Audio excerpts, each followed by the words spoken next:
जय श्री राम मेरे मानस ज्योतिष ज्ञान के प्यारे जातक जातिका वृष राशि के दर्शक।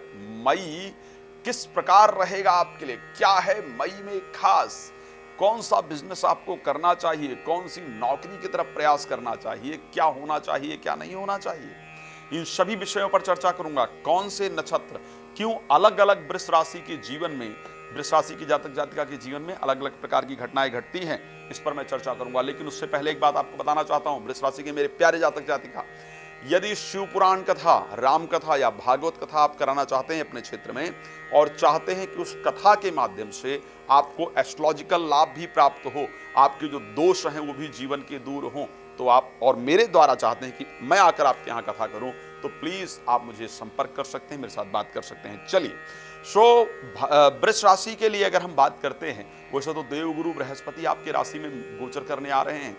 12 वर्ष बाद इस प्रकार का संयोग बनने जा रहा है कि जिसको सबसे शुभ ग्रह ज्योतिष के अंतर्गत कहा जाता है, वो देवगुरु बृहस्पति आपकी राशि में गोचर करने आ रहे हैं। लेकिन एक बात और सावधानी की आवश्यकता है कि शुक्र जो आपके राशि स्वामी है वो 12th हाउस में गोचर करेंगे सूर्य के साथ।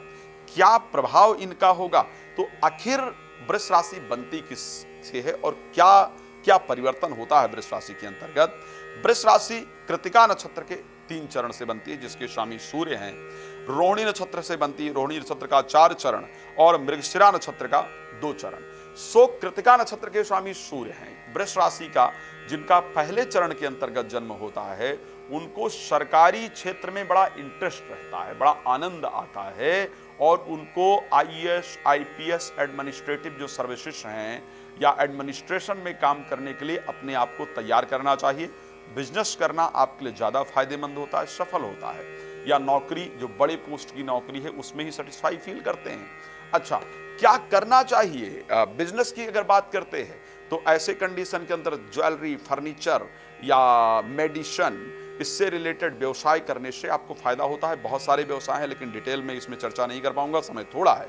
दूसरा, चंद्रमा जल तत्व से रिलेटेड लिक्विड जितने भी बिजनेस हैं या जिस बिजनेस में मां जैसा प्रेम देने की आवश्यकता पड़े या जिस बिजनेस में पानी की अत्यधिक जरूरत होती हो, ऐसे बिजनेस को करेंगे जो दूसरे चरण के लोग होते हैं। और मंगलकृत जो लोग होते हैं वो ऐसे बिजनेस के लिए प्रयास करें जो प्रोटेक्टिव टाइप के बिजनेस होते हैं, जिसमें आप अग्नि से संबंधित काम हो सकता है, पुलिस हो गया, जिम ट्रेनर हो गया, जिम का व्यवसाय हो गया, पहलवानी इत्यादि हो गया, आर्मी इत्यादि का क्षेत्र हो गया। ऐसे व्यवसाय में आपको बहुत अच्छा रिजल्ट प्राप्त होता है। अब एक बड़ा जो इंपॉर्टेंट पार्ट और है ज्योतिष के अंतर्गत, कृतिका के जो स्वामी हैं वो अग्नि देवता हैं। सो ऐसे कंडीशन में अग्नि की पूजा, होम इत्यादि जरूर करना चाहिए, लाभ होता है अगर वर्णी नक्षत्र में जन्म हुआ है पहले चरण में। दूसरे के स्वामी ब्रह्मा जी हैं, तो ऐसे कंडीशन के अंतर्गत उनकी आराधना फायदेमंद होता है। और तीसरे जो नक्षत्र है जो कृतिका, उसमें आते हैं मृगशिरा नक्षत्र के अंतर्गत, उसके देवता चंद्रमा हैं, तो चंद्र का पूजन करना, पूर्णमासी का व्रत इत्यादि करना आपके लिए फायदेमंद होता है। खैर डिटेल चर्चा और करेंगे, लेकिन आपको बता दें कि मई महीने में आपके लिए शनि 10th हाउस में गोचर ही कर रहे हैं। पंचम भाव के स्वामी जो बुध है वो एकादश भाव में जाकर के गोचर करेंगे। राहु और मंगल एक साथ एकादश भाव में गोचर करेंगे।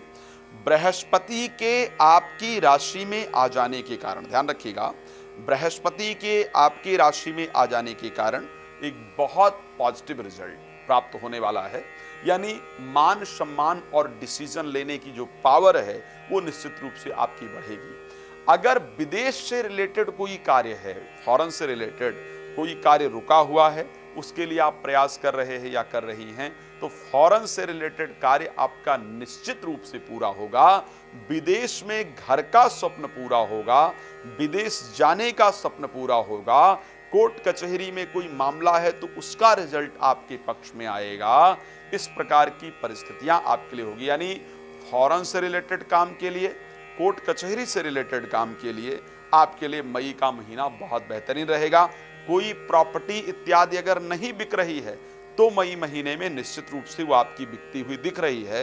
प्रोफेशनल लाइफ में अगर स्पेशली आप 36वें वर्ष के अंतर्गत हैं तो कुछ बड़ी प्रतिष्ठा आपको प्राप्त हो, इस प्रकार की कंडीशन आपकी राशि के अंतर्गत दिखती है। पर कुछ महत्वपूर्ण चीजें हैं जिस पर ध्यान देना बहुत आवश्यक है। और वो महत्वपूर्ण चीज है कि जो राशि स्वामी इस कुंडली के अंतर्गत 12th हाउस में सूर्य के साथ जाकर के बैठे हैं, इच्छाएं बड़ी होंगी, सोच बड़ी होंगी, कार्य करने के लिए विचार बड़े होंगे, लेकिन स्वास्थ्य कहीं ना कहीं उठापटक की परिस्थिति में रहेगा। स्वास्थ्य में बहुत अप एंड डाउन्स लगे रहेंगे, स्वास्थ्य ढीला रहेगा। तो हेल्थ को लेकर के प्लीज ध्यान दीजिए। एक और इंपॉर्टेंट चीज, पंचम भाव पर मंगल और राहु की दृष्टि है, पंचम भाव पर बुध की भी दृष्टि है, बुध नीचस्थ है, आपके पंचमेश भी हैं। तो डिसीजन लेने में गलती हो सकती है, जिस कारण से कोई बनी बनाई चीज खराब हो जाए, या इस समय अगर कोई इंपॉर्टेंट डिसीजन लेना है तो बहुत सावधानी से लिया जाए, अन्यथा हम गलत डिसीजन लें, हमें दिख कुछ और रहा हो और उसकी सच्चाई कुछ और हो और हम गलत डिसीजन लें जिसके कारण हमारा नुकसान हो। इस प्रकार की परिस्थिति ज्योतिष के अंतर्गत दिख रही है आपके लिए, तो थोड़ा सावधान रहेंगे, भगवान कृपा करेंगे बेहतर होगा। स्पेशली जो प्रेग्नेंट वुमन है, जो प्रेग्नेंट महिलाएं हैं, उनको खास सावधानी की आवश्यकता है। एक बात ध्यान रखिए, आप जानते हैं कि 5 से 7 मिनट की वीडियो ही आप लोग देखना पसंद करते हैं। अब इस 5 से 7 मिनट की वीडियो में हम बहुत इंफॉर्मेशन आपको दें वो थोड़ा सा मुश्किल हो जाता है। इसीलिए रात को 9 बजे और दोपहर को 12 बजे आपके साथ लाइव आता हूं। आप मेरे साथ लाइव जुड़ करके कॉल पर फ्री बात करके जानकारी प्राप्त कर सकते हैं। पहले और बाद में डिटेल में जानकारी चाहते हैं अगर या चाहती हैं तो कॉल अपॉइंटमेंट लेकर बात कर सकते हैं। एक बार और रिपीट कर रहा हूं, भागवत कथा, राम कथा, शिव पुराण की कथा आप मेरे द्वारा कराना चाहते हैं तो प्लीज आप संपर्क कर सकते हैं। भगवान आपको बहुत प्रसन्न रखें। इन्हीं शुभकामनाओं के साथ जय श्री राम। बहुत धन्यवाद।